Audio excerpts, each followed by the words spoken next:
Russell Wilson has been traded to the Denver Broncos. Tom Pelissero reports that there is a deal in principle to send 9-time Pro Bowl quarterback Russell Wilson to the Denver Broncos. In exchange for... All right, back now with you on Total Access with breaking news out of Green Bay. We go straight to Tom Pelissero on the details of what's going on with Davante Adams, who looks like the Raiders are acquiring him from the Packers. All right.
Hello, and welcome to the Wild Wild West podcast. My name is RichiRichEh of the MHRT network. Over to my left is the one and only Captain Jack Rackham. Captain, how are you doing this evening? I'm good. Am I still buzzing? Yes. Yep. Buzzing on, man. Mm-hmm. I don't know what I turned off the Bose speaker system. I turned on. We'll just try to ignore it. We'll just forget about it. I mean, and honestly, I can't hear it. I can't hear it. Maybe it's one of those sounds that like only 40 below or 45 Well, below. I will say this, and I'm not lying. There is a decibel level that people can hear that irritates them. And I can't hear it. So there's like a band of hearing that I can't hear that irritates other people, and I don't hear it. For what it's worth, it's gone now. I'm still there. It's just low. Yeah, I can't hear it. So I can't hear it. Sorry, apologies. And sorry, not sorry though. Always no. And down directly below me is the one and only Alex Gibbons of Arrowhead Addict. Alex, how are you? I'm doing good, Richie. As my friend in the chat, Jacob said, feels good knowing the Chiefs just snow globed the AFC West. Oh, we're going to talk about that shite. Yeah, okay. We're going to talk about that shite. Classless. Okay. Look who's talking. Without Look who's talking. Let's take laps around Arrowhead and stab our flag into the field. How many years ago was that, a-hole? I don't know. I'm just saying. Okay. And you kicked our ass and you said, hey, that was for the running around the Arrowhead. That was a couple years ago when you kicked our ass, said that was for running around Arrowhead. So now you do that shite. People and now classless. So that means that you are one up on it. You know what? Again, to you, double pick my nose up your, to you. Double pick my nose. I would have paid. I did see you on TV, by the way. For about a half second. But I would have paid handsomely to see your reaction when that happened in real time. Assuming you actually, were I saw the play, but I must have looked up at the very end when you guys were doing the last spin, because I didn't see the whole turn. I just saw guys going to their positions. So I didn't see the ring around the rosy bullshit. I just saw people breaking for their positions. Whatever. No, I am. If I would have seen it, I would have let you guys know. I Was would that have. in your corner? I only found out later on. I said, "What the hell was that?" I'm like, "About what?" I was just saying whatever to your overall saltiness about it. But considering the fact that you are a pirate, I understand. Yeah. Well, again, I'm just saying, class list. Was that in your corner of the end zone? It No, did get a flag the other- avatar, but it was like holding. It wasn't because of the play itself. It was all legit. Yeah, they got a legal. flag It for was legal. holding, and then the next play, the guy scored. Yeah, it was legal. It was also a 31-13 game. Yeah, and you know what? Stidham right here. is who we thought he was. Stidham Right magic. here. It's gone. Right here. And you know what? I like you, Alex, but as a Chiefs fan, you are a smug asshole, and I can't fucking stand that about anybody of your fan base. And I cannot wait until you guys get bounced. Content. Until you get bounced. Because then, are we going to have shows during the playoffs? Yeah. Well, Okay. When you get bounced, I am going to do a Goonie Goo Goo dance just for you. It's going to be a Goonie Goo Goo dance, and I'm going to laugh my Goonie Goo Goo ass off, just like Eddie Murphy did, and I'm going to say, that is for you, you smug a-hole. All right. That looks like you really feel. Just for the record, Captain, right when you decided to pull a Michael Jackson grab, Rosalie came in and said hi. Hi, Rose. So, not gonna lie, a bit of an awkward timing there, but Yeah. Hi, how are you? How you doing, Rosalie? Well, Rosalie understands me when I'm pissed off, so it wasn't directed right at Rosalie, but again, if Rosalie, if she ever wants to see a package grab, all she has to do is ask. Right. I didn't ask. I know. Well, that was You had given no to you consent because for you yours. are a smug asshole. Damn. All right. Okay. And Coach, over to you. How are we doing today? This is Coach Defense of the Lockdown Defense Podcast. I'm doing as good as a team that's in the playoffs can be. So, Avatar, what's happening? Don't say anything else. Yeah. I mean, I'm doing as good as a team that's in the playoffs can be right now, so I'm good to go. I see. Well, I think we should probably go into a bit of a recap. Thank you, Mike.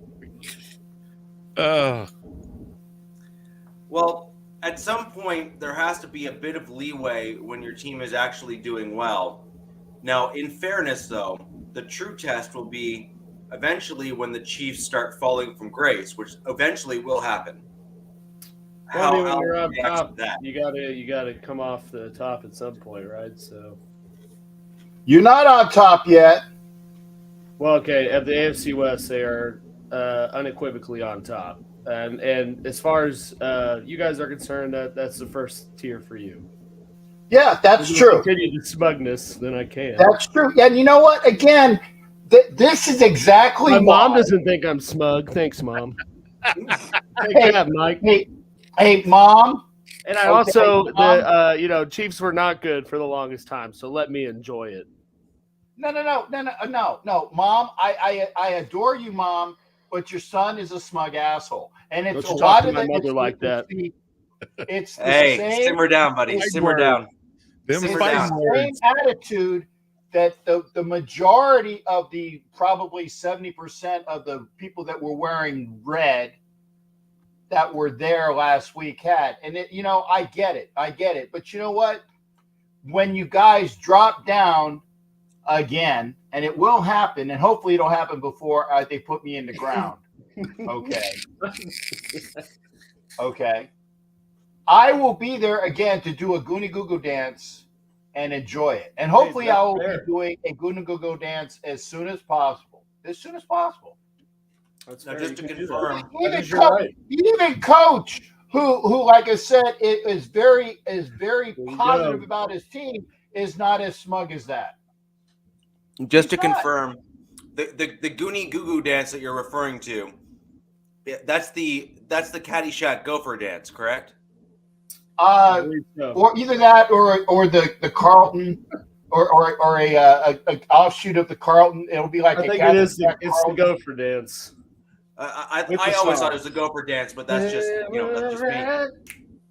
Yeah.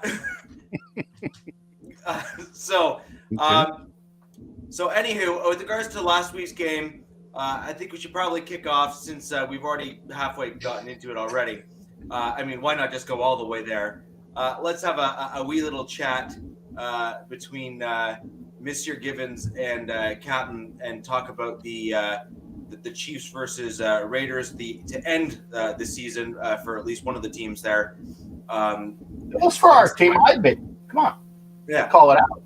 Yeah, and so obviously the Raiders are not in the playoffs as with the Broncos. Whoa. The bottom half of the four pictures here are in the playoffs, and the top. I was going to say the top two teams are still on top, but the teams that are in the playoffs are on the bottom. Right. So Alex, what were your thoughts on the game there? What did you like? What did you not like? I mean, I thought it was a pretty good game for the Chiefs, especially going into the playoffs, because, like I said, going into last week, what we needed to see out of them is to negate the special teams errors and the turnovers. And I think you saw a more complete game on all facets of the ball because they didn't have any turnover woes, and you saw kind of the score differential and how it can be when they don't shoot themselves in the foot, which is what they've done in the past 4 to 5 weeks. So, for me, I think it was a good stepping stone type of game in terms of what they got rid of doing to focus on, going into the playoffs. It helps that they're the number 1 seed. So I guess still on top. That might be smug of me to say, but, that's facts. So I'm just going to speak objectively. That's I thought it was a good game for the Chiefs. Defense played well, 6 sacks. Chris Jones very much made his presence known. Oh, well, okay. You guys didn't think it was that type of team going into the season when you told me KC would finish last. So now I'm just getting I did not. Bro, yes, you did. Let's go look at the clips. Let's go look at the clip. Yeah, I did not call KC last. I said I thought the Raiders were going to be the best team in the AFC West. They were not. Well, anyways, they were not. Thought it was a good overall team game for the Chiefs. So we'll just see how this wild card round plays out and who they got. So interesting. So was there anything that concerned you at all from that game in any way, shape, or form? I mean, no, not really. Like they didn't really have any special teams errors like they've been having. Tony looked good, and no one got hurt. They only got healthier. Activated Hardman before the game, which they had to do, but seemed to be getting healthier on the offensive side of the ball. So it'll be interesting to see how they use that once they have everyone. But I mean, overall, I thought it was a pretty good all-around game. Like I said, I was really focused on making sure they didn't do any of the special teams errors or shoot themselves in the foot with keeping the defense on the field or putting them in bad situations, which they didn't do. And like I said, defense showed up, 6 sacks. Kind of hard to have anything to complain about. Sure. Alex, I do need to just quickly throw something up on the screen here. I think it's important that everyone realizes what Avatar is referring to when he's saying that you're calling games. This is what we all believe. I suppose I'll give it to him. I mean that I'm not going to lie. That's pretty good. That's a reasonable doppelganger there, in my opinion. So I think that's totally fair. Yeah, I'll take it. I guess I wish I had his job, but maybe not. His job, his money. I mean, I would. I would like. Yeah, I'd like to have his job. But yeah. Interesting. So, with regards to you, Captain, where are you at in terms of the Raiders game? What did you like? What didn't you like? Other than the fact, obviously, you lost, but like, there's obviously going to be positive takeaways that you saw from the game. So, I'm not sure. Well, I was positive of that, and I'll be honest, okay, and I'm going to tell you why I thought the Raiders were going to win the game. Okay, I will go back to my prediction last week. Is the way that they played as a team under Stidham the week prior against the number one defensive team in the 49ers, and both Waller and Renfro and the team played well, and that they seemed to be coming together. And like I said, putting that with knowing how close that first game was in Kansas City, where a really, a crappy, why do you go for two in away? I don't understand. Again, we lose by 1 point, and that was because we went for two, So it's one of the things that said, well, we are going to come out. And I said, we've been building up for it. The Raiders lost 4 of the last 5 games. I mean, that is a fact. There's really not a lot of positives going out from this. And the fact is that, Josh Jacobs was the NFL rushing leader. That was one of the positives. And, he'll make a good contract out of it with his spoils. Okay. I don't really have anything to say other than I had a great game. I mean, I was undefeated all season. Okay. So again, getting a chance to hang out with fans, and it's so many red people. Like I said, I enjoy hanging out with the opposing fans and having fun with them. Even when they were still in the stadium, I actually did like the old Ferris Bueller. It's like, you're still here? Go home. I did that with them. And Richie, there was one group of Kansas City fans just like you. They were Canadian, so they were the nicest of the Kansas City fans. They weren't the assholes like Alex is, But I just wait. But yeah, I enjoyed the game, and a lot of people enjoyed it. But it was just one of those things. Oh, I missed the private chat. I'm sorry. Wait. Okay. Okay. Sorry, I was missing the private chat. I wanted to make sure it wasn't something I really needed to see. Possibly. But I enjoy the fans, and I enjoy the camaraderie, and I enjoy the group of people here. And that's why I do the things that I do. But I firmly believe, and this is not hate, although there is a little bit of hate in it, I firmly believe that the AFC West will not be represented in the Super Bowl this year. I just have that gut feeling that it will be either the Bills or the Bengals, who both beat Kansas City. I think Kansas City had the luxury of when the Bills and the Bengals did not play that game, there was probably a very good opportunity that the Chiefs would not have had that bye. I really firmly believe that the Chiefs had a positivity of having the bye only because of the results of that non-game. Okay. I mean, that's not on them though. So this is not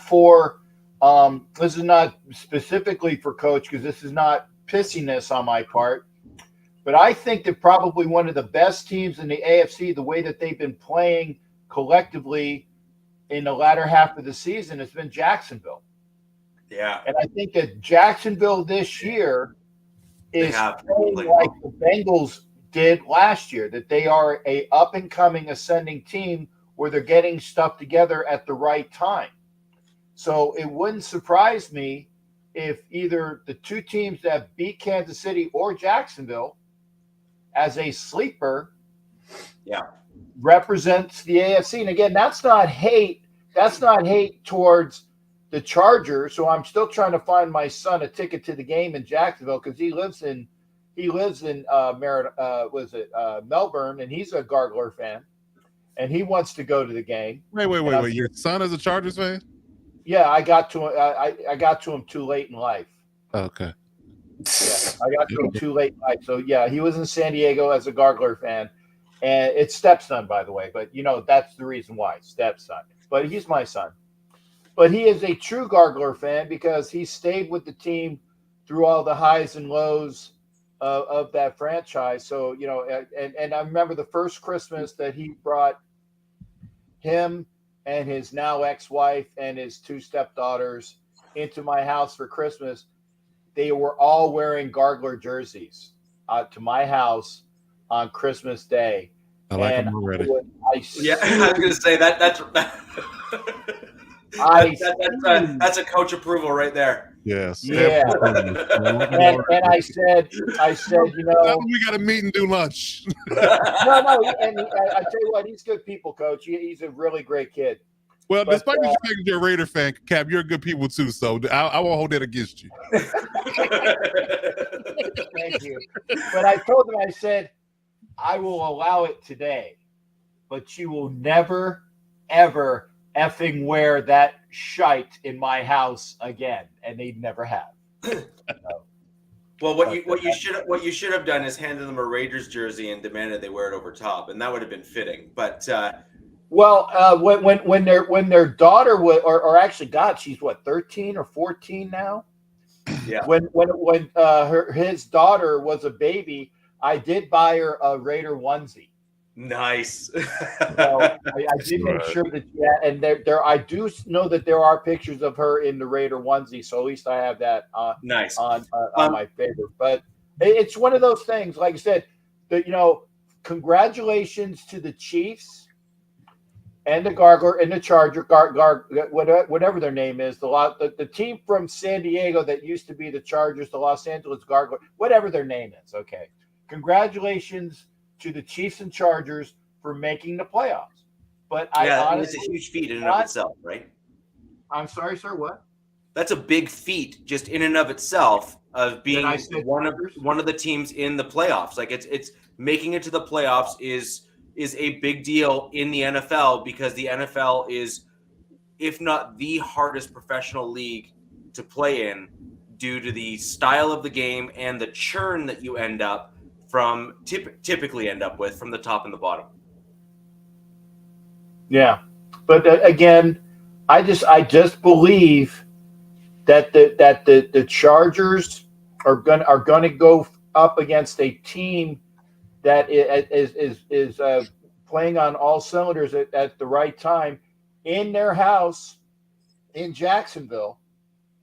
And I don't know what's going to happen there. We'll talk about that later. But I also believe that if and when it comes down to it, that the Chiefs are going to go down by one of the teams that beat them this year.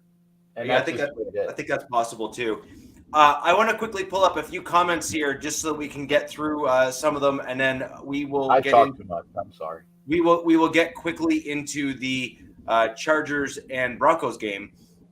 Edward, I do want to speak to this. I actually happen to be a Derek Carr fan. I think he's a much better quarterback than a lot of people give him credit for. I also question, much like I question some of the overall critiques of Hackett on the Broncos as a head coach as it relates to Russell Wilson, although I think it may be the exact inverse there with the Raiders, which is, was that really a Carr problem, or was that a McDaniels issue of wanting to run something that didn't fit Carr and he just didn't care? Because that would at that point ultimately actually land on exactly as coach has ultimately said here. Really, is that really what happened, or is it really the other way around? I'm not going to lie. I'm personally inclined to inverse that, which is I'm inclined to think that it was really McDaniels that just said, we're doing it my way and I don't care. I mean, how many passing yards? Was it Carr like third or fourth in the league last year, passing yards? Yes. He was high. He was high up there, yeah. Yes. So, I mean, there's your answer. Yeah, exactly. That's what the interim coach. Got the offensive guru in. Right. And, Interim coaching, he did that. So, no Devontae. Yeah, Mom. I think the Bills would have beat the Bengals. I do too. Alex's mom, I have to agree with Captain on this. I do wholeheartedly believe that the Buffalo Bills are a far superior team, and that they would have come back and they would have won that game, perhaps even handily as the game went on, because that's been something that the Bills have typically done over the course of the season. So with that in mind, Coach, obviously our teams played one another, and there were some unfortunate events actually for some of the Chargers players. A little bit further up here, there was a comment here here by Michael. Michael, thank you for joining the show. I really do appreciate you coming in. Believe it or not, I actually did, and I think we may have even also covered this on our show last week, which is there's actually pretty compelling evidence at the NFL level to state that you are better off playing your starters at least for a half. Yeah. When you go into the playoffs, because any team that rests all their starters, look at Tennessee. The statistics basically are you're going to lose. Yeah. I mean, look at Tennessee, week 17. They sat people because they knew they didn't have to win that game. Right. And then it's a staggering stat that I believe it's 78% of teams that play their starters in the last week of the season, week 17 or 18, have a 70% chance of winning their first playoff game. But conversely, if you sit your starters in the last week of the season, they have a 30% chance of winning their first playoff game. So, right. That's staggering within itself just about the numbers. But yet again, it's always team to team. It dictates what you should and shouldn't do, right? Now, it's also a widely known fact that the Chargers have had a lot of injuries this year, right? Yes. Now, the rules state also that you only get allowed a certain amount of practice squad players you can elevate for a game, right? So we already were minus, several people on season-ending IR. So we literally walked into the game with about 48 active people on the roster. So we had no choice but to play people longer than we probably would have liked to in this game based upon our numbers, right? But, going back to the whole idea of having, camaraderie, synergy, and rhythm with your team going into the playoffs versus sitting them and potentially getting out of rhythm is also, I guess you could say, a moment of contentiousness. We need to maybe or maybe not do it. So I think that the mindset in the mantra going in is, short-handed. One, two, we don't want to kill our rhythm because we just played a really good offensive game the week before that. So we didn't want to kill our rhythm by sitting people knowing that we had the playoffs in hand, essentially, especially with the Ravens playing at the 1 o'clock window and they had already lost. So we pretty much knew that we were going to be the 5 seed regardless. So, but I think it's more about the rhythm of the team, the synergy of the team, wanting to keep winning, wanting to keep building on the offensive production that we have had in the last 2 or 3 weeks. So I think that's really what it was mainly about. Yeah, and an unfortunate, situation where some people got dinged up in the game naturally because they played more than they wanted. You probably wanted them to, and the simple fact that it's just football. It's a collision sport. Things happen, right? Now, to me, none of them were highly detrimental. We didn't lose anybody for the season. Mike has severe back spasms. They're working on him with treatment wise. Joey got a little dinged up, but he's fine. He's practiced today. So did Kenneth Murray. So I think everybody else, for the most part, it was healthy going into the game. Is healthy at this point and did a full participant in practice today. So it wasn't highly toxic or highly detrimental to play them, regardless of what you think of the move, right? So overall, I don't knock them doing that because again, looking at people that sit people, and I'm worried about the Giants. The Giants sat everybody in their game. They're going to turn around and got to go to Minnesota this week. So will they be clicking? Will they be sluggish? Will they have their rhythm? Will they not? That's all questionable. But you can't deny the fact that you would have a rhythm if you played your start at least a half, like we alluded to. So I think that's the biggest thing people have to understand, that football is a game of numbers, is a game of rhythm and timing and like I said, just overall trust and camaraderie. So I think they really went into this game wanting to win, but more so wanting to keep the momentum that they had and they were building up when they get to the playoffs. I think that's fair, and I think what you also need to remember as well, and this is going to be really interesting for the Giants, is football players build up a tolerance for the wear and tear on their bodies and the hits that they take, almost like they call it callus, right, over the course of the season, where you that's why you often have so many injuries right during kind of training camp and stuff, is because these guys aren't they haven't built they haven't built that up again, right? And so it's a cardinal rule that you say that you only learn to hit by hitting, and you only exactly. And so the challenge that you're going to end up with these guys is they need to keep absorbing a few hits over the course of that period of time to keep that callus strong, and then sit them. Now, I do agree with you that your issue may have been you played a few guys probably a little too long. Yeah, I mean, but we had no choice. Like I said, we were limited in numbers. Right, but you just didn't have enough guys on the roster to fill out the team, right? Exactly. Yeah. But this is where I think it's very important to call kind of a duck and say it is in the best interest of your team to play all of your starters for at least almost a full half, if not a full half, to keep that callus the way it is over the course of the season and go from there. It is not a good idea to sit your starters because it, again, to your point and based on those stats, it has never worked. Right. Exactly. Yeah. Exactly. So, for people, I think the Giants was the only team that had pretty much everything locked up there that didn't play starters. Everybody else did. Bengals played theirs. The Dallas played theirs, although they played horribly with their starters. So practically every team played their starters for at least a half or more. Because they either had something to play for, or they were just trying to keep their vibe going. So that's. Well, I think the Bills and the Bengals played their guys because they didn't play the week prior. Right, exactly. Right. You had almost had right. Yeah. Right. So I don't knock the idea of playing. Chiefs played all their guys. Was that? They played. Chiefs played all their guys. Yeah. I think they rested Joe Thuney. That was more just because he's had an ankle injury going almost all season. So why not? Right. They didn't sit all starters or anything. Yeah. So I think it's really important that I kind of cover off a little bit about the Broncos side of this particular game that we just had. First off, Dave, great to see you again. Thank you for joining.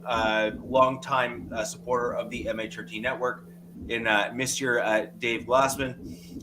Just wanted to kind of call out what we saw from the Broncos a little bit in that, which is we saw our defense kind of finally come out and play again after mailing it in seemingly the previous 2 weeks.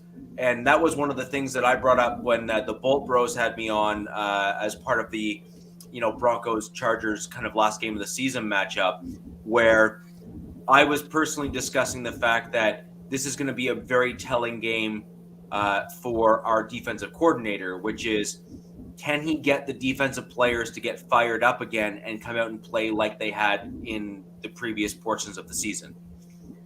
I think while we didn't see all of the same things that we saw in the previous parts of the season, we certainly did see the defense step up and play much better. And I think that shows. Russell played better too. And Russ actually came out and played properly too, which is another good thing. Which again makes you start questioning. And I don't even think that this is a Hackett issue or a coaching issue. It is a matter of, does the player want to play for the coach, or does the coach want to put the player in the best positions possible? And I think both things can be true, and I believe that ultimately is what occurred in Denver, which is, I think Russ wanted to try and become a pocket passer. Hackett, just as a yes man, said yes and tried to do it. And then I also don't think that Hackett and Russ got along particularly well, and I don't think that Russ really wanted to play for Hackett the way that you otherwise would want a quarterback to play for a coach. And then as soon as Hackett is left, you're starting to see Russ start to dial it back up again and start to make throws and do things that he otherwise hasn't. And frankly, I think that there should be some form of disciplinary action of some kind, or a public calling out, because what that tells you is that some of the mistakes that we saw this season were not actual mistakes, that they may have actually been done I want to say on purpose, but certainly partially on purpose for lack of effort on Russ's part, and that should be called out publicly, in my opinion. Well, I'm not gonna speak on that part because I don't know either that is any merit. But to your first point, I want to ask the question of when did they get discovered? Because when Russ got traded, he had to agree to be traded because he had a no trade clause in his contract. So he had to agree to be traded to the Broncos, and he knew Hackett was there. So when did the disconnect happen? Like when he first got there, training camp, preseason. Capt and I actually, our coach and I talked about this earlier today too. We did. We did. Because I was, you go. No, I'm just curious about when the disconnect happened. When did him and Hackett had the meeting of the minds of sorts, and they realized they didn't like each other, or at least one person didn't like the other. I wonder when that happened. Well, I think it had a lot to do with the fact that it was an attempted meshing of two systems, but I also think that, well, first off, I also think that Russ had a private discussion with ownership and other folks the same time that Hackett was fired. Like I truly believe that, like, when you hear the presser, like when you saw the owner, like the CEO and the GM that were both sitting at the podium there talking, there is nothing about them that should lead you to believe that they are not thorough. And in all of their speaking and all the things that they said. So I truly believe that they had a sit down discussion to say, get going. No, I don't think he was. Okay. Yeah, no cake for you. Sierra was, but not him. Yeah. No, the other way. Well, Sierra was obviously invited to the birthday party and the after party. She's invited wherever she wants to go.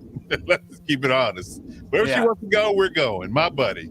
Wherever you go, I go. Yeah. So I actually think that where it really broke down was Hackett wanted to implement his system because he felt his system was going to be successful. Russ came with his own package of plays and things that he was demanding, and it was likely promised as part of his no trade clause waiving. And then they tried to mesh them. You can't mesh a system with another thing that doesn't really belong together, and that's why you saw something that didn't look particularly great on the field. What you did, however, see is certain plays and certain concepts where wide receivers were in fact wide open, because Hackett is a very gifted offensive play caller, but it did not fit with what Russ was trying to fit himself into. I see the look on your face, Alex. Please say it. Please say it. Come on. He never called plays until he got to Denver. Exactly. Yes, he did. No, he did not. He did not call plays. He was the floor's water boy. He was his quarterback coach. He soaked in play calling. He was an offensive play caller at a different level, different area. He was. Not in the NFL, though. Not in the NFL, though. That's what we're saying. No, but he has been an offensive play caller. So he has stacked plays and built game plans. And it makes total sense that he also did game plans and everything in Green Bay as well. Yeah. Like LaFleur may have been the one with the play sheet and called the plays, but I have a hard time believing that LaFleur was the only thing that made those plays work.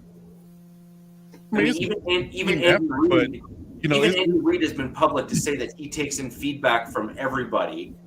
Oh yeah, I mean it's a team effort, but I mean when you're in it and you're actually when you're in it down to down, play to play, it's on you if you're the play caller. Like you making the decision, final decision, what goes in and what goes out and what gets called and what doesn't. Yeah. So it's the ultimately up to you. So when LaFleur's calling those plays, it's ultimately his decision from that play sheet. He might come up with a game plan about the plays we want to run, but it's still up to him to select what plays to run and in what situation. So if you're not in that role, you don't get into that role or understand that role or flourish in that role until you do it. So that's the difference between being an NFL play caller and not being a play caller. Right. Fair enough. Yeah. So fair enough. I just wonder what happened when Hackett got fired, because it seemed like Russ played pretty well in the last couple of games after Hackett was gone. That's kind of my thought with it. Like how And I think that was part of a discussion that was likely had where ownership and the GM said ship up or shape out. Like shape up or ship out. We're invested. You got to ride it with him. Do what he wants. Well, no, because I'm almost guaranteeing that the ownership was saying we'll eat all the contract and we'll basically let the fans know that you were unwilling to do it, and they will understand that it was your problem and your fault. But I have no doubt, I have zero doubt that ownership with the amount of money, like literally the ownership. Russ is too corny about his public image. That would probably be the most direct thing. Like, oh, what? Like, yeah, exactly. Yeah, okay, I'm cool. I'm cool. Let's fix this thing. Let's fix this thing. So I believe that there's two sides to every story. See, so this is where I was talking to Coach about earlier, because it's like comments like this that would make it seem like it was Hackett that's the reason the offense and Russ was so bad. And so, like, what I said to Coach was, it's not like Russ is in his first or second year. It's not like he's a young QB that hasn't been around the block in the league. So why would he, as the veteran QB presence, not say something sooner or like take some initiative, change plays in on the field or something if he knew that Hackett was the cause of their lulls on the offensive side of the ball. So that's why I always like it. Just is interesting that was just like a complete 180 once they got rid of him, and it's just like I'd imagine like if Tom Brady was in that situation, I find it really hard to believe that Tom Brady is going to do what Nathaniel Hackett wants to do until he gets fired in week 14. He's going to be changing stuff 2 weeks into it after it didn't work, after week 1 really when it didn't work. And so it's just I just don't get how a veteran presence like that and the franchise guy that you moved all this stuff for doesn't get backlash earlier on that. Yeah, no, fair enough. And then the other thing that there was a comment there about Harbaugh potentially coming to Denver. I would welcome that. He has already shown success with a quarterback with Colin Kaepernick when he was there in the early parts of his career there, that has a similar style of play, and even Alex Smith as well, who are very similar to Russell Wilson. So I think that there is a valid benefit to bringing in someone like a Jim Harbaugh with that type of a skill set, who's had success with quarterbacks like that before. So I don't think it's Sean Payton. I don't think they want to give. I don't think they want to give up the capital. And frankly, I don't think they can afford the capital. They talk a first round pick at least. Let Arizona do that. Yeah, dummies. Right. I listen. If I don't want to go to Arizona. As dysfunctional as they are right now, I would want no parts of that organization. Wow. Well, I think Arizona would part ways with Kyler Murray, and then that he would get a quarterback that he would like. Allegedly, Kyler Murray's involved in the pick, in the discussions and the hiring process. So I guess they're deciding to themselves to him. And quite frankly, Derek Carr was discussed in the financially. Derek Carr was discussed in the hiring process of the bait and switch between him and Devontae Adams. You saw how that worked out, Yeah. No, I mean, I find it hard to believe they give him that much authority over the direction of their franchise, right? Especially with how this season went. Like, if you watch the end-season Hard Knocks, you could tell that he's kind of like a POS. Like, I feel like I wouldn't like Kyler Murray as a person because he seems very. It's not my fault, It's everyone else. Call of Duty, baby. It seemed to like really implode. Like, that type of personality meshes well when you're winning, but when you're not, that just like comes out twofold and just implodes. And I mean, you clearly saw that.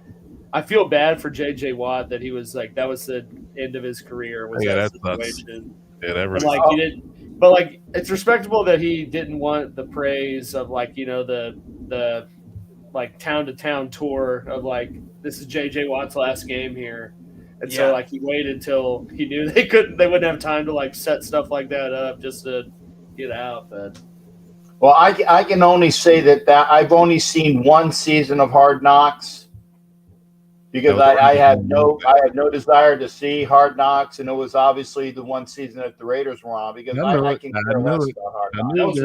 That was a prime Hard Knocks. AB was there for like 3 weeks. Yeah, I know, right? Yeah, it was entertainment. About 3 weeks too long. Yeah, well, yeah. But yeah, that make me trade Kyler Murray. Kyler Murray is $96 million in dead money if they trade him right now. Well, the only benefit that we have here is find hot girls here. Find them.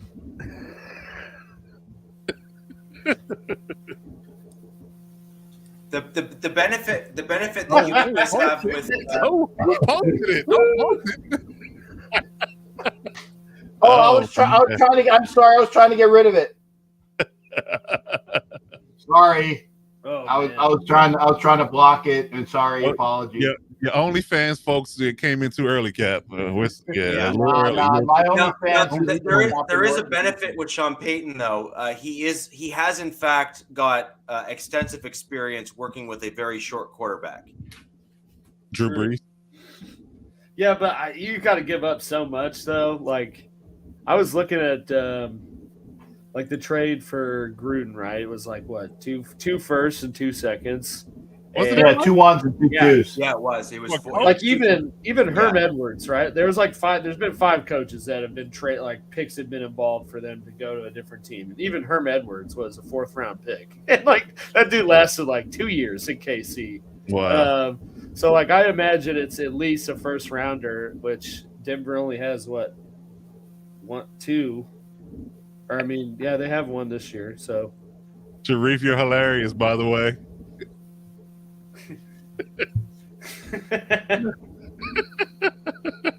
There you go. I'm not sure he knows what that is, but we get it. I know what that page is. I know, again, Coach, do I have to do a double booger snot to you too? Hey, listen, you said you don't watch Hard Knocks, so I was just assuming that you're not into the droves and the trenches of Backpage and Tinder and all that good stuff. You strike me as a Craigslist guy. Not that I've ever used it. Casual encounters. Casual encounters. Well, Craigslist private. I keep telling you, it's RedTube, not Craigslist. Oh, man. Oh, man.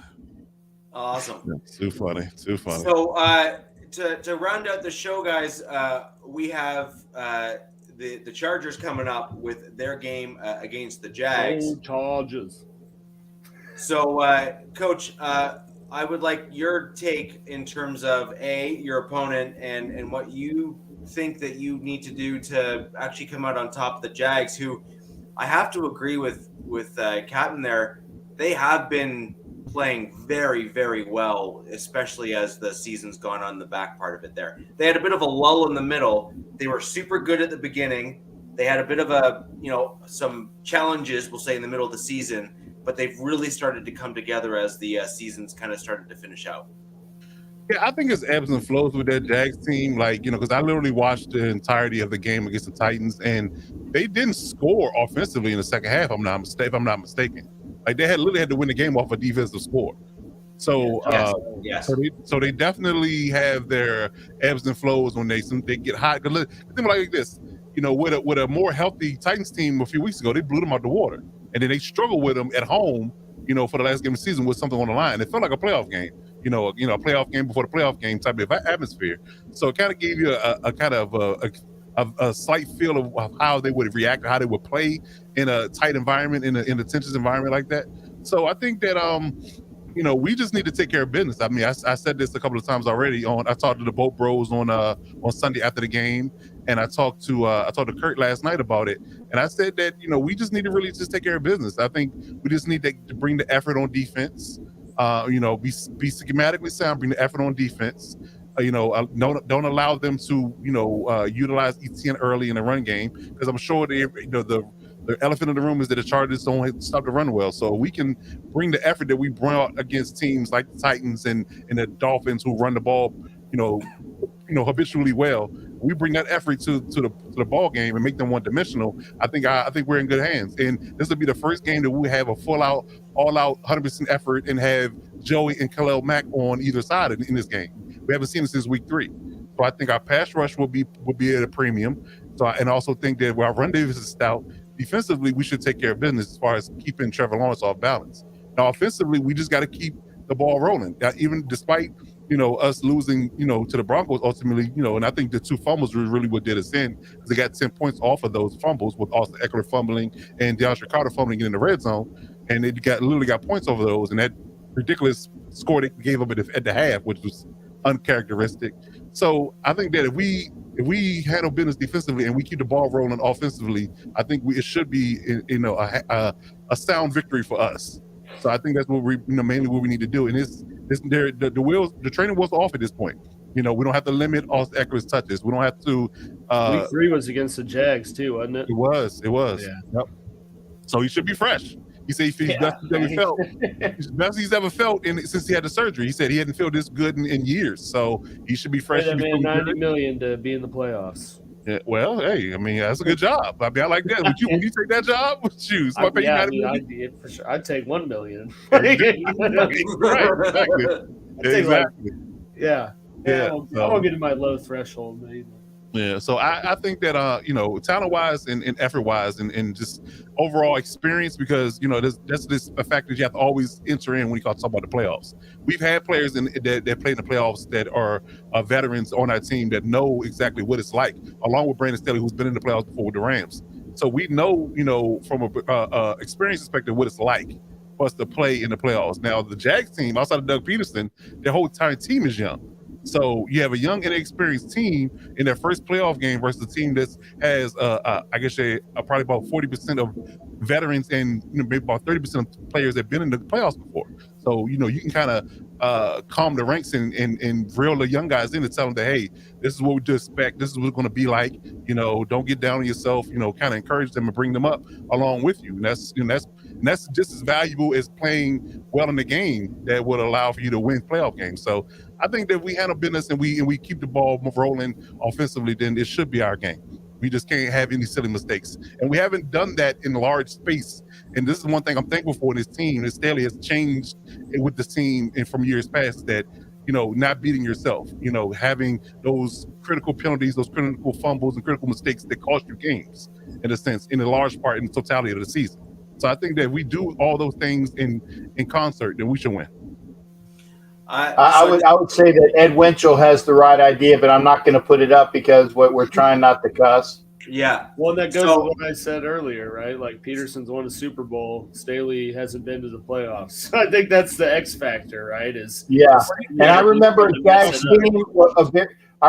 very young Jags team with Mark Brunell that went to the AFC Championship game. I remember a very young Jags team that was one series away from either going to the Super Bowl or winning it. Beating Brady. They were there with that Bortles. Joe quarterback of Bortles. Blake Bortles. So Blake Bortles. Going far. Yeah, it's caveats to all of that. I mean, you had a legit offense with Brunell, and you had a lights out defense with John Henderson and right. Yeah, you had a lights out defense with them boys with Blake Bortles. So they have good talent. It's not Saxonville anymore. There you go. Exactly. So they're young. Their best pass rusher is Dwayne Smoot. Right. I think it's right. So they also had Malik Jackson at that time, and if I'm not mistaken, from the Broncos Super Bowl 15 team. They did. If I remember correctly. I actually have a question for you, Coach, with regards to your upcoming game here, specifically with regards to your previous comment about your more challenges than positives as it pertains to stopping the run. And that is the fact that when I project out from what we saw with the Chargers versus Broncos, you guys truly did struggle to stop Latavius Murray. Mm-hmm. I mean, not to mention the dude is massive. He's just we talked about how his bio last week. We did talk about that in length. So yeah, he's definitely a 6'3" human being. He's a monster of a man, right? Like he's just massive. But right. But that's not Travis Etienne is a shell of that. So I'm not overly concerned about that.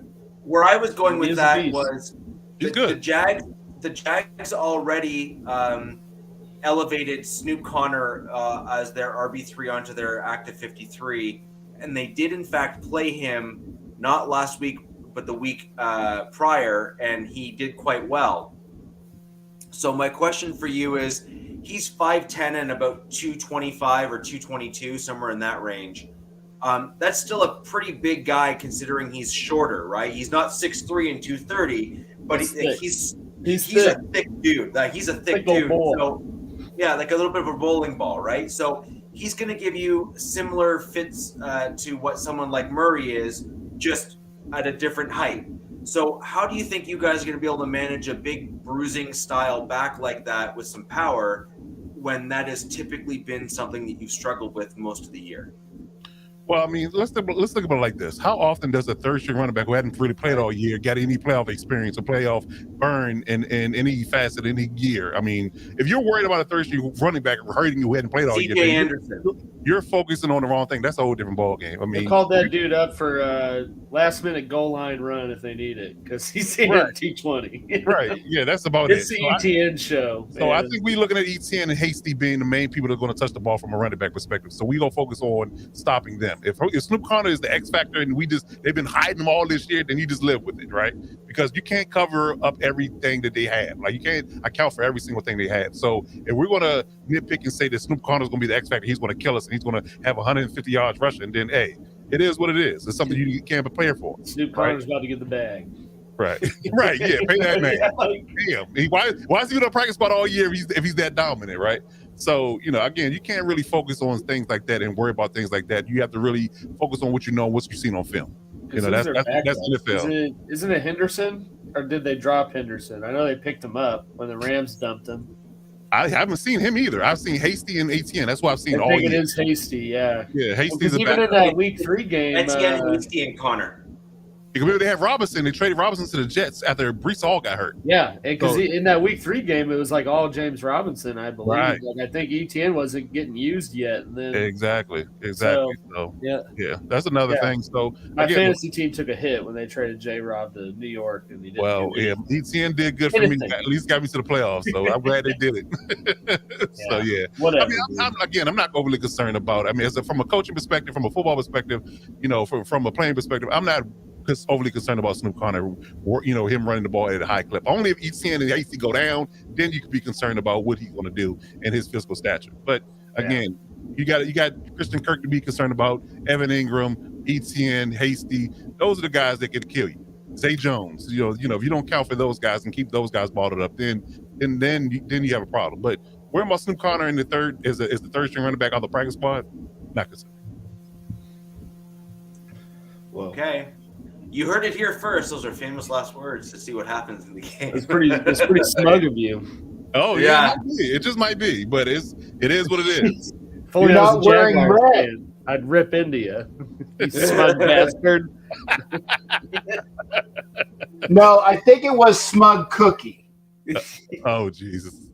It was Smug Cookie last week. It was certainly something like that. Sweet potato. Sure. I called you a smug a-hole. I'm just a smug little sweet potato, right? Yeah. No, your arrogance is offensive, Alex. Smug a-hole for me. Yeah. So, is there any part of the Jags offense that you are particularly concerned with as it matches up to your defense? I'm concerned about giving Trevor Lawrence time to dissect.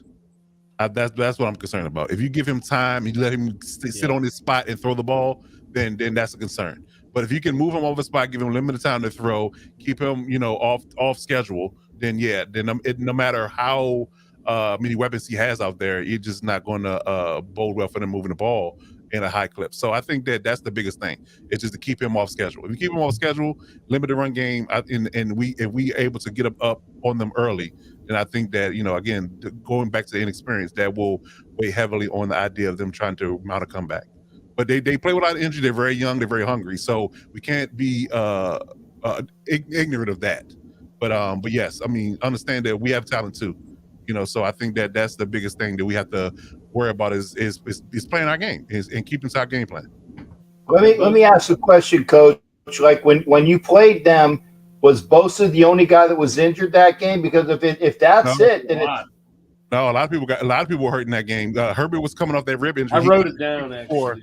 The week before that, he had just got hurt from the rib injury. Slater got hurt in that game. Murray got hurt in the game. Yep. Keenan Allen, J.C. Jackson, and J.C. and J.C. Jackson. Sorry, who? Yeah, well, they didn't play though. Yeah, right. Hey, that's week 3. That's relevant enough because you would anticipate them to at least make it to week 3. Yeah. Well, it was on and off because he didn't play the first game against the Raiders. He played against y'all, Alex, and then he didn't play against the Jaguars. Well, he's like a shell of himself against KC. Well, it is what it is. But yeah, I think that it's one of those things where you have to come to grips with what he does well, and I think he's much more of a press man corner, and we play a lot of zone. So I think it's a schematic difference that you need to kind of correct. Because when he plays press man, he's really good. But when you have to sit back in zone, especially off coverage zone, have to move and react. But why do you throw money at a guy like that doesn't fit your scheme? Well, it's one of those things where you have to do it when you can because it's it's not like the Jalen Ramseys and the Surtains and the Sauce Gardners are flocking to play for the Chargers. So when somebody's available and they willing to sign and but I mean, wouldn't you rather draft like a Woolen, right? Like that dude was 5th round, but he fits how Seattle plays, and look at how productive he's been. Like you look at even Cap's guy like Nnamdi Asomugha, right? It was like the best corner in the NFL. Dang it, you smug a-hole! I was just gonna say that. Hey, it's not smug if I beat you to the punch, all right? Let's use I was allowing you to go, and then I said, and oh, by the way, when the Eagles picked Asomugha, who was an All-Pro in press man, and he tried to make him a zone corner, he sucked. See, there you go. I teed that up for you. There you go. Yeah, okay. You're just trying to get on my good side again. Well, yeah, I mean, I think that from the limited time I've seen him on tape in the last year with the Pats and then playing with the Chargers in the limited time he did before he got hurt, I think that's where he flourished at. I think that he struggled a bit in zone coverage and in the exotic schemes we were running. But every time I seen him line up in press man, that it was pretty much pun intended, a lockdown situation. So I think that I like how he snuck in the lockdown. I like that. I like that's just a humble plug. Lockdown podcast. There you go, Lockdown Podcast. Like, comment, subscribe if you haven't already. So yeah, I think that it's not a situation where it's a lost cause. You have to make it work because he's making that much money. Assuming he comes back off the injury healthy when he's ready and he's whole. But you just have to kind of scheme it to a point where you can utilize him at his best talents, and allow for him to be able to do what he does best in those situations. So you kind of put him where he belongs and put him where he can be ultimately successful and productive. Because I think that Michael Davis and Callahan and Jasir Taylor and Asante do well in both man and zone. But you just have to if you want to just get cute with it and say, hey, we're going to play zone, but we're going to let you play press man on the outside on the island by yourself. We're just going to let you man lock on the boundary by yourself, and we're going to play zone behind it.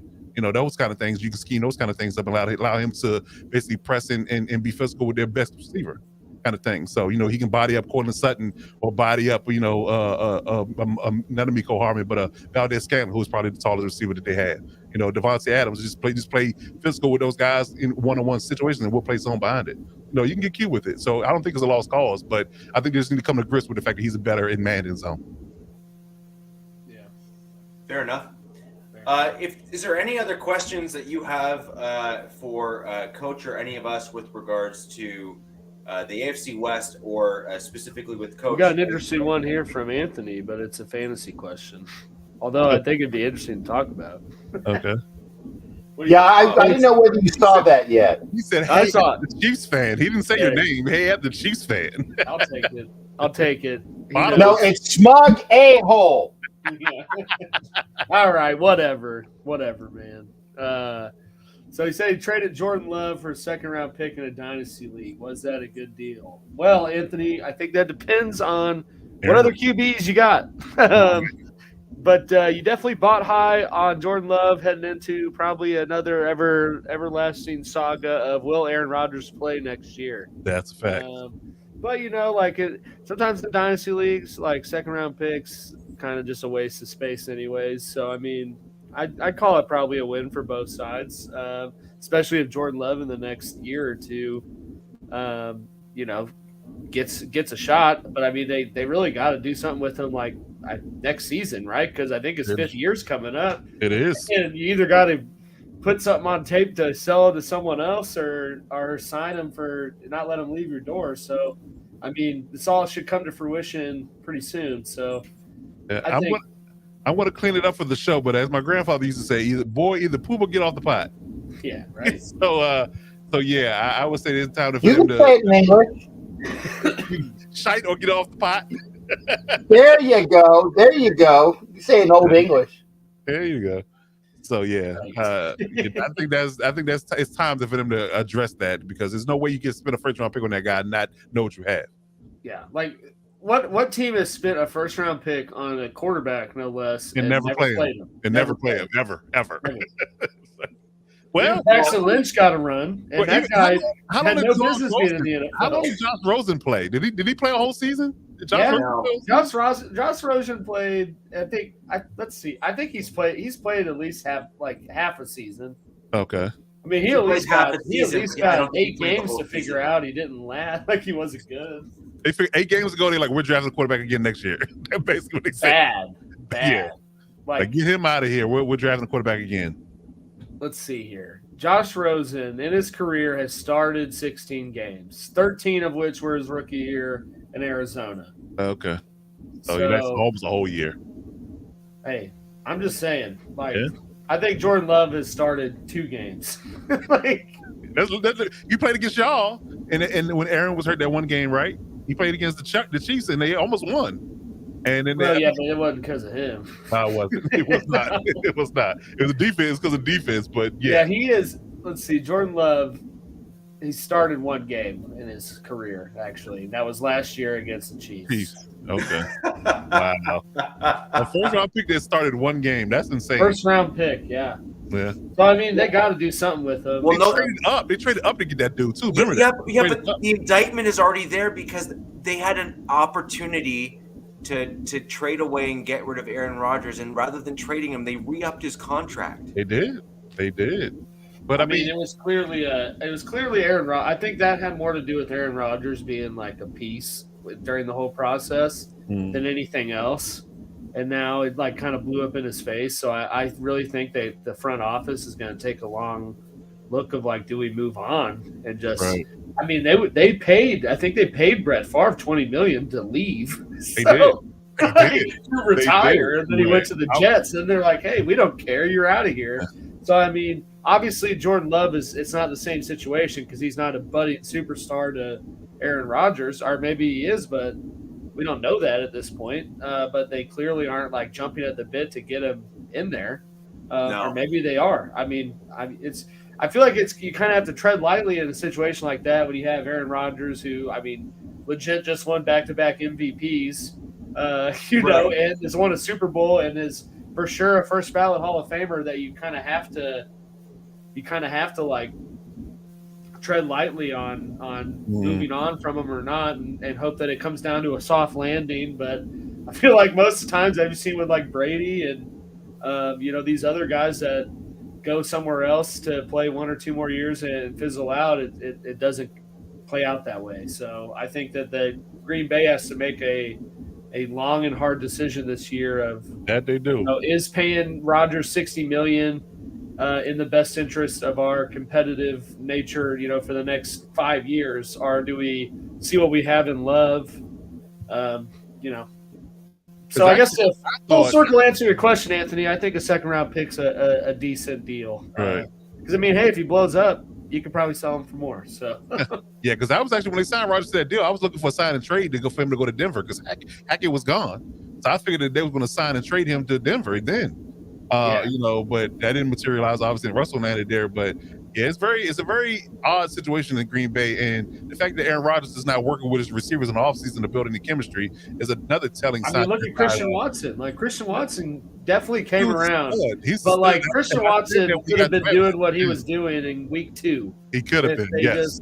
If they just actually, you know, like not to be smug, but Mahomes, you know, once they got all their guys, he invited them all to Texas, and they're throwing routes every day. Right. Like, I'm sure Herbert did that. I know Carr's done that with people. Even Wilson Russ did that. Russ I mean, that, every QB you see that they go somewhere and freaking throw balls on air, like, because that's just the best way to bond. Right? We're playing 707 all summer, right? But you don't have Rodgers doing that, and then like you look at, you look at Christian Watson, week like 10, starts coming around, scoring multiple touchdowns a game. Right. And it's like, where was this whole, you know, there was a whole narrative of the start of the year was there was no chemistry. He's really missing Devontae. It's like, I think he brought a lot of that on himself by how he handled the whole offseason. And I get you got to do that in your own financial interest to finesse more money out of people. But at the same time, like, it all blew up in his face because he's not the beloved, or maybe he really wasn't that beloved, but, you know, the beloved Aaron Rodgers anymore. So interesting. Kelly Mond. Now he's dating the Bucs owner's daughter. So is he really? Yeah. Oh wow. Kelly Mond is dog water, man. I think I don't even know where he's at. The Vikings just cut ties with him after 1 year. Yeah. I don't know what to make of that one. It's going to be interesting, though, you know, in the offseason, because I think there's got to be like at least 6 teams that are looking for a QB. Whether maybe for sure. Yeah, I think someone asked about my thoughts on the Carr thing, and you know, I've always said as much of a a-hole that I can be, like, I always respect Derek Carr. Like, Derek Carr is always. Thanks, Mike's my biggest fan. You know, Mike calls me smug, I think, every show. So he's consistent. We'll give him that. He doesn't like your face. Yeah, just this. Yeah, he doesn't like your face. He just want to punch it. There you go, Rich. He just want to punch it. I don't want to punch your face. I just want to punch one of these right here. Yeah, just right. It's not so much here. Right. Right in your hole. Right here. But, you know, I agreed with Cap and looking at the parameters of Carr's contract, it was pretty apparent to me that they did it because, you know, McDaniels has probably been saying every week that he didn't want Derek Carr or doesn't want him moving forward. Right. And they decided, well, now's the time to just pull the plug because otherwise we're on the hook for $40 million if he goes out there and gets hurt. There you go. So, I mean, I get why they did it, but at the same time, the optics of it is not very good because, I mean, here you had this guy was a second, third round pick. You know, he wasn't your Jamarcus Russell. He wasn't picked number 1 overall. He wasn't supposed to be that guy, and he's been there for 9 years. 9 years. Yeah, you know, 9 years. I mean, I think consistently put up stats without a very good supporting cast for a long stretch of that. And then once they start to get good and get the offensive guy that, you know, was maybe going to mesh well with your QB who just threw 5,000 yards, and you got Devontae Adams, and then, you know, he pulls a Belichick, and he's like, I don't want him. Give me Stidham. I know Stidham from New England. So. I want Stid. But, you know, I'm pulling for Derek Carr. I think he's going to go to either the Jets or the Commanders, one of those teams that was How poetic would him to be to go like the Colts and then come back to play the Raiders and give them 300 yards and 4 touchdowns?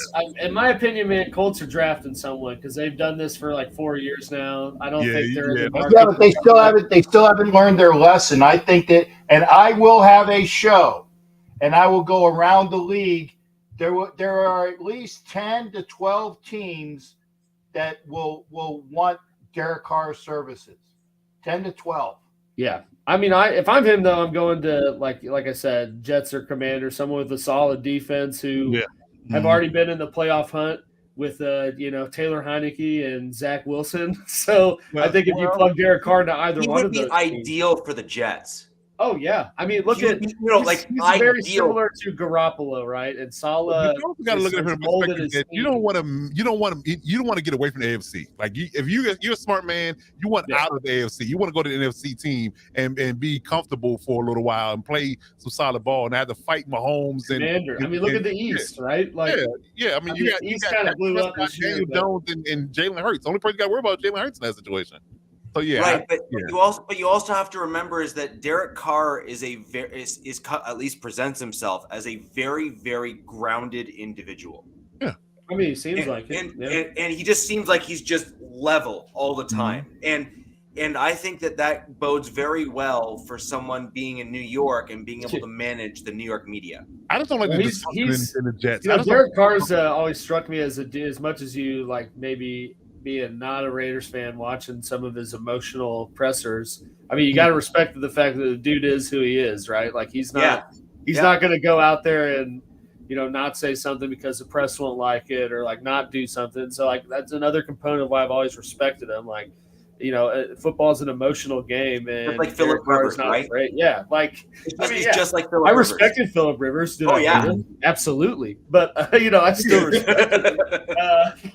But I really think, Carr. If I'm Carr, I'm asking to be released so I can negotiate my own, you know, next steps. He can do that regardless because there's no trade clause, so he can pick where he wants to go. I know, but I would rather start fresh on the money. Okay, I guess that's a good point. That's a good point. And I think that also adds a little lore. It would maybe bring more. I mean, I find it really hard to believe that every team that needs a QB would be chomping at the bit to sign him. But I think that will add a little more lure to get someone on board of like, hey, I want to rework my financials. I just want to know that. I guess the Titans. I kind of forgot about them. Thanks, Deb. But the only thing about that is that the thing is with Carr is if he wants to keep that $30 million a year, he'll have to go via a trade because I don't think he's going to get $30 million via a free agency pickup. I don't know. I don't know, man. I mean, they're tossing money around. I would think Commanders will pay it. They're not paying a quarterback right now. Taylor Heinicke is their main guy. They're cutting David Carson Wentz. I think they're paying Wentz. Well, again, it's no cap hit, so he can go for free.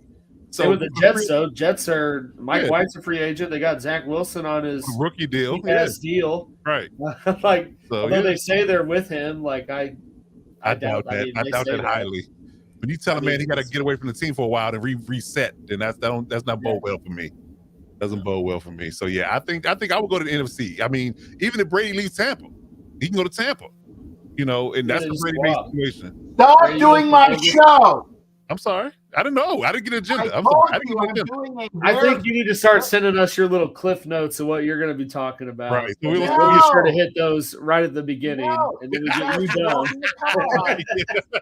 You guys are just give away all the nuggets early. Just give it all away. So stop talking about Nnamdi Asomugha when I was about ready to talk about Nnamdi Asomugha. Stop talking about where Derek Carr is going to go. You're just ruining it. You're ruining it. Sorry. And I got to go to NFL Nation Live because that's the show you guys got to watch after this show. Shameless plug you. NFL Nation Live, right after this. Right after this. Shout out to Ref. Just right on NFL Nation Live after this. I just wanted to say hi to Ref. He and I haven't chatted in a while, so shout out to Ref, who is the former NFL referee that is the primary host on NFL Nation Live. So shout out to Ref and Captain. Thank you for stepping in and representing your Las Vegas Raiders. And we will see you next week on the Wild Wild West show, where we will find out if there are still 2 AFC West teams in the playoffs, or if we're down to 1. I think we're going to see a Chiefs-Chargers divisional round, man. I'm here for it. I really do. I don't want the big, tall Jack Daniels sitting next to me for next week's show, so I'm pulling for a win. Yeah. I might be drinking Grand Marnier like Cap all show. There you go. I tell you what, I will give a Grand Marnier toast and will drink the shot for you if you guys win. I'm with it. Let's do it. Okay, and you know I don't normally drink unless the Raiders lose, so this will be something special. Well, that explains why that bottle's empty. That explains why that bottle's empty. So yeah, I get it. Oh, there's a dude. Did you see? There's a lot in here. A little. That bottle is about Whoa, gone. whoa, yeah, that's a pre-buzz amount right there. That's a shot and a half. That's not going to make it through an evening. No. That if you're Raiders I've fan. had that all year. I've had that bottle all year. Come on, man. I don't drink a lot. A lot. Most of that bottle was consumed on this show. I know. I was going to say. I feel like. I think it may have actually been consumed mostly on this show. That is my Yeah, most of that bottle has been consumed on this show. I can guarantee it. That's probably accurate. We get that. Yeah. You won't do another one right See, now. and if I'm lying, I'm dying. Trust me. You on won't that. do another shot right now. Leather helmet shots next week, Cap. Leather helmet shots. I think you need a quick one What- before what- the do you NFL want me Nation to Live. do After now? the show, NFL Nation Live. Right. Make Leather sure you join when the helmet show's shots. over. To my shipmates here on the show. There you go. Peer pressure. Woo! Yeah, you're wonderful. I love that Anthony's just firing off these really enticing questions. Unfortunate that Cap has to go, but Cap, would you trade for Justin Fields right now? Would you trade the number 7 pick? No. Really? Oh, No. I feel like Justin Fields is the type of guy you need. I agree. Someone that can just run around, especially with your offensive line. No, that wasn't meant to be a slide. I'm just saying, outside of Colton Miller. But it came out that way, Mr. Smug. Yeah, I mean, okay. I'm just saying. You should wear a t-shirt next week that says smug, by the way. I just want to put that out there. You know. Yeah, you gotta change your name underneath it. Smug boy. Smuggy boy. There you go. The real Smuggy boy animal. KC. That's my new thing now. Smuggy boy Casey. There New it is. Twitter handle incoming. Yep. Whole new personality. You Right. guys thought I was bad now. Just wait. I'm taking it. I can't wait to do my Carlton. Mike, I hope you're buckled up, buddy. You brought this on. Carlton Goonie Goo Dance. I gotta go, guys. I hate to do Hey, this take to a care. fellow We'll see you St. next Louis week. Have a person, but I great- will. Have a great weekend, and that even includes you, Coach. Oh, Have wow. a great Thank you. weekend. Thank you, sir. All right, take care, guys. See ya. So, As he leaves. And no as he buzzing. leaves. Yeah. And no buzzing. Yeah. Buzzing's So, gone, I can actually hear. Yeah, so I think that's about going to do it for the show this evening. Anyway, we've covered all the bases and all those things. I do realize that my Denver Broncos are in the process of interviewing new head coach candidates, but I first off, MHRT Network already did a full show on the coach search yesterday. Yeah. On our network, which you can go ahead and check out by doing a quick search on the YouTubes. Like the video. It was pretty good. Yeah, it was pretty well done. They kind of covered a lot of the big elements and the big items. But I do think that on the Wild Wild West, I'd like to maybe bring that up as we get into next week's show, depending on what happens with the Chargers and whatnot, to bring that up as kind of the secondary. You mean to tell me we're not going to have a topic. whole show on KC if the Chargers don't make it to next round? That's the only reason I agreed to do all this, because I thought by the point of this year we would only have to talk about the Chiefs. There you go. So with that in mind, we're going to go ahead and quickly mute Alex.